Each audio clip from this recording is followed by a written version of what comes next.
So hello everyone, welcome to engineers platform. This is Raj Kamal. आपको पता होना चाहिए कि एसएससी जेई जो है आपको एग्जाम बहुत करीब देखने को मिलेगा। इस एग्जाम के अंदर सबसे पहले जो अब टेक्निकल सब्जेक्ट्स की अगर बात करें, इलेक्ट्रिकल की टेक्निकल सब्जेक्ट्स की अगर हम बात करें, तो इसमें किन किन टॉपिक्स को सबसे ज्यादा वेटेज देना चाहिए, कहां से कितने मार्क्स के आते हैं पेपर, इनको फॉलो जरूर करना है। तो चलिए एक बार देखते हैं कि किस तरीके से इन टॉपिक को हम एक बार देखेंगे कि कहां कहां से कितने प्रश्न पूछे जाते हैं और किन सब्जेक्ट पर भी हमको बहुत ज्यादा वेटेज देना होगा। आइए चलते हैं। पहला पॉइंट यहाँ पर हमने लिखा है कि एसएससी जेई को लेके, है ना, एसएससी जेई को लेके इलेक्ट्रिकल ब्रांच से रिलेटेड पहले सब्जेक्ट का वेटेज देखते हैं, फिर उसके बाद हम टॉपिक के वेटेज को फॉलो करेंगे। आइए यहां पर दिया हुआ पहला बेसिक इलेक्ट्रिकल। देखिए बेसिक इलेक्ट्रिकल और नेटवर्क दोनों को हमने लिया है क्योंकि बेसिक इलेक्ट्रिकल से भी खूब सारे प्रश्न पूछे जाते हैं। और नेटवर्क, अब डीसी सर्किट है, बेसिक इलेक्ट्रिकल ले लो, नेटवर्क ले लो, एसी है, छोटे छोटे पॉइंट, उसको डीसी में ले लो, फिर उसी का यूज नेटवर्क में है। तो कहीं ना कहीं बेसिक इलेक्ट्रिकल प्लस नेटवर्क अगर दोनों की कॉम्बिनेशन को अपन देखें तो यहां पर आपको 25 से 30 नंबर का देखने को मिलेगा। देखिए पहले इसका वेटेज 30 से 35 तक का होता था, पहले इसमें पेपर में 30 से 35 नंबर तक का पूछता था, लेकिन बीते एक दो साल में देखा गया कि इसके वेटेज को थोड़ा कम किया, लेकिन ये थोड़ा कम भी सबसे ज्यादा है, ये थोड़ा कम भी सबसे ज्यादा है। इन बातों का भी ध्यान रखना है आपको। तो यहां पर कितना है, आप ये कहोगे कि सर यहां पर 25 से 30 नंबर का फिलहाल देखने को मिल रहा है, 25 से 30 नंबर का। ओके 9। उसके बाद देखोगे इलेक्ट्रिकल मशीन का वेटेज और उतना ही ज्यादा, 25 से 30 नंबर का मार्क्स का आपका वेटेज होता है इस एग्जाम में। मतलब आप ये लगा लो कि बेसिक इलेक्ट्रिकल और मशीन अकेले 50% आपका जो है पेपर सीबीटी 1 के अंदर जो 100 नंबर का टेक्निकल होता है उसमें ये रोल प्ले करता है, अकेले 50% यही दोनों सब्जेक्ट्स हैं।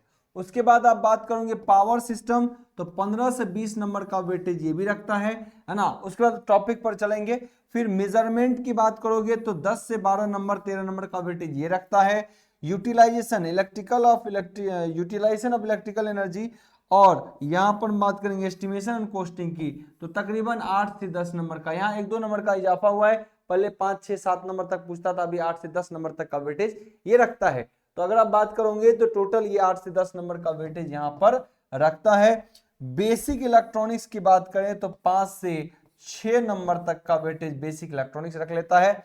और मिसलेनियस, बीते दिनों में आप देखोगे कि एसएससी में कभी डिजिटल के एक आध क्वेश्चन देखने को मिल जाते हैं, तो कभी पावर इलेक्ट्रॉनिक्स से रिलेटेड क्वेश्चन देखने को मिल जाते हैं। तो ये कभी 0 भी हो सकता है या अधिकतम 1 से 2 नंबर का ये प्रश्न भी इससे आते हुए देखते हैं। तो सब्जेक्ट का अगर वेटेज देखोगे तो मुख्य सब्जेक्ट में 50% वेटेज मशीन और बेसिक इलेक्ट्रिकल नेटवर्क का है, और उसके बाद और मेजॉरिटी में देखेंगे तो पावर सिस्टम, बेसिक इलेक्ट्रिक और मेजरमेंट का है, और थोड़ा थोड़ा वेटेज जो है बेसिक इलेक्ट्रिकल यूटिलाइजेशन का है, बेसिक इलेक्ट्रॉनिक्स का है ना। तो ये चीज मेन है। तो ये है सब्जेक्ट वाइज आपका क्या वेटेज किस तरीके से हो रहा है। लेकिन अगर आप बात करोगे यहां पर कि इसके टॉपिक्स महत्वपूर्ण कौन है, तो देखिए सबसे ज्यादा अगर टॉपिक पे जब जाएंगे आप तो इसके टॉपिक्स पे जाएंगे, जैसे ये नेटवर्क है, बेसिक इलेक्ट्रिकल नेटवर्क, तो डीसी सर्किट, है ना, डीसी सर्किट, एसी सर्किट, है ना, बेसिक में आ गया डीसी सर्किट। उसके बाद एसी सर्किट आप जाओगे तो यहां पर आपको देखने को मिलेगा मैग्नेटिक सर्किट, है ना, मैग्नेटिक सर्किट। उसके बाद जाओगे तो आपको थोड़ा सा देखने को मिलेगा वेव कैलकुलेशन से भी कुछ क्वेश्चन पूछे जाते हैं, लेकिन थोड़ा कम पूछा जाता है, एक दो क्वेश्चन देखने को मिलेगा। उसके बाद आप जाओगे ट्रांजिएंट से, तो टाइम कांस्टेंट वगैरह कॉन्सेप्ट आपके अच्छे होनी चाहिए, है ना। तो ये है आपके फंडामेंटल, फंडामेंटल तो पूछता ही है, फंडामेंटल बहुत इंपॉर्टेंट होनी चाहिए। उसके बाद DC circuit, AC circuit, magnetic, ये कुछ ऐसे चैप्टर हैं आपको यहां पर जिससे सबसे ज्यादा प्रश्न देखने को मिल जाता। बस आप 4-5 टॉपिक बढ़िया कर लो, आपका यहां से प्रश्न बनेगा, खूब बनेगा, भर भर के बनेगा। ठीक है। आइए दूसरा अगर बात करो मैं मशीन की, तो मशीन उतना ही महत्वपूर्ण है। अच्छा, मशीन में सबसे ज्यादा वेटेज अगर आप को देना है तो ट्रांसफॉर्मर को दीजिए, है ना। फिर आपको बात करें तो डीसी मोटर एंड जनरेटर को दीजिए, डीसी में मोटर जनरेटर को दीजिए। फिर आप इंडक्शन मशीन का वेटेज दीजिए, फिर आप अल्टरनेटर का वेटेज दीजिए, फिर आप सिंक्रोनस मोटर का वेटेज दीजिए, और लास्ट आपको वेटेज देना है स्पेशल मशीन का। किसका? स्पेशल मशीन का, है ना, स्पेशल मशीन। तो इतने टॉपिक को फॉलो करिए, पूरा 25 से 30 नंबर तक का वेटेज रखेगा। पावर सिस्टम की बात करें तो इसमें जेनरेशन को वेटेज दीजिएगा। किसको? जेनरेशन, हाइड्रो पावर प्लांट हो, न्यूक्लियर पावर प्लांट हो, है ना, विंड पावर प्लांट हो, सोलर पावर प्लांट हो, तो जेनरेशन को आपको महत्व देना है। किसको? जेनरेशन को, उसके जेनरेशन को। उसके बाद अब बात करेंगे ना तो transmission and distribution, transmission and distribution, है ना ये। और जैसे छोटे छोटे टॉपिक है, कोरोना लॉस क्या है ना, उसके बाद आपको बोलेगा कि स्किन इफेक्ट क्या है ना, फेरांटी इफेक्ट क्या है, इन सब से रिलेटेड क्वेश्चन देखने को मिलता। कभी कभी फॉल्ट के भी क्वेश्चन आपको देखने को मिलते हैं ना, फॉल्ट के। और फॉल्ट वगैरह से आगे बढ़ेंगे तो switch gear switch gear protection, आप कह सकते हो SGP, है ना, स्विच गियर एंड प्रोटेक्शन जो है ये प्रोटेक्टिव स्कीम से खूब प्रश्न पूछता है ना, प्रोटेक्टिव स्कीम से।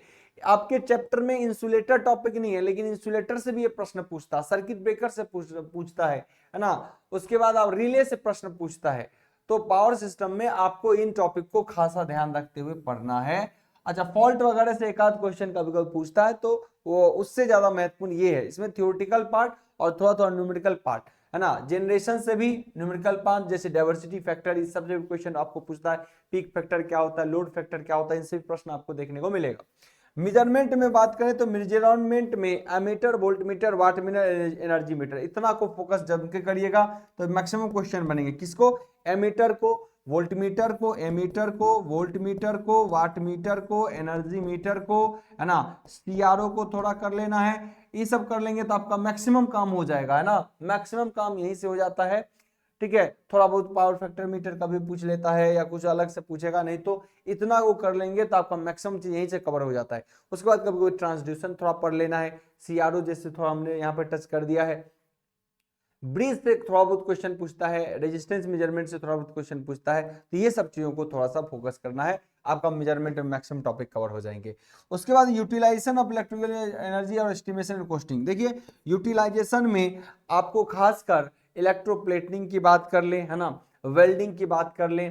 आप यहाँ पे नेक्स्ट आप करेंगे इसको, यहाँ पे आप जैसे कि इलेक्ट्रोप्लेटिंग कर लिया आपने, उसमें हमने बात की आपको कि अर्थिंग हमारा इसमें आ जाएगा, है ना, अर्थिंग और वायरिंग। इसके लिए अर्थिंग और वायरिंग चाहिए मेनली, इसमें आप एक अर्थिंग पढ़ लीजिए और वायरिंग पढ़ लीजिए। क्या? अर्थिंग, वायरिंग और आईई रूल्स। किसके लिए? आई रूल्स, अर्थिंग, वायरिंग, ये एस्टिमेशन कॉस्टिंग के लिए काफी हो जाएगा, इसमें सब कुछ आ जाएंगे।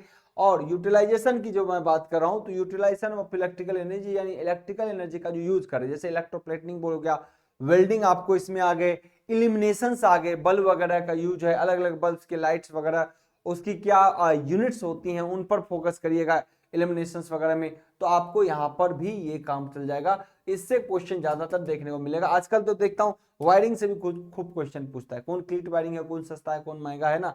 उसके बाद आई रूल्स कौन सा है, किसी हाइट पर, कितनी हाइट पर कोई भी कंडक्टर होनी चाहिए, 3 फेज के लिए क्या होना चाहिए, न्यूट्रल क्या होना चाहिए ना, ये सब पे अर्थिंग से रिलेटेड भी प्रश्न आपको देखने को मिलते हैं।